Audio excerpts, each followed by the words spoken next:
First Secretary question. Rene. Meron lang kunting ano lang. Just to inform you of the latest DSWD services and interventions.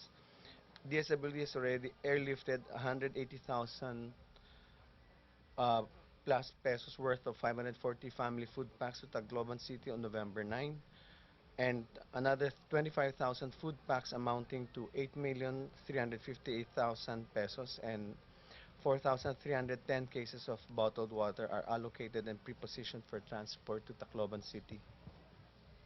May mga kinakailangan pa rin po tayong volunteers po sa repacking po dito po sa NROC. Humingi rin po tayo ng volunteers. Meron po tayong 2 packing centers po dito sa NROC sa Manila and also one in Cebu City. So far, meron na po tayong 3,726 volunteers. We would like to encourage more volunteers um, to help us in helping us pack all these prepositioned goods to be sent to the affected areas. Just now, I just received a text. Meron magagandang loob na mga German doctors, 25 German doctors, volunteer workers who just arrived from Hong Kong and are ready to help the affected areas.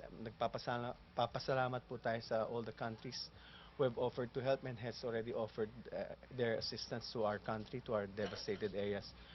We thank all our Filipino volunteer workers, those who have taken the extra mile to help our fellow Filipinos in the affected areas. Maraming salamat po.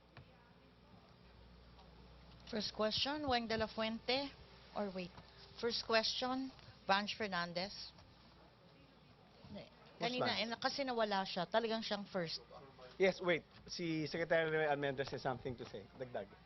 Sorry po Hi Secretary, Tacloban is already open for limited commercial operations. Only turboprop operations are allowed for commercial flights in and out of Tacloban to and from Cebu.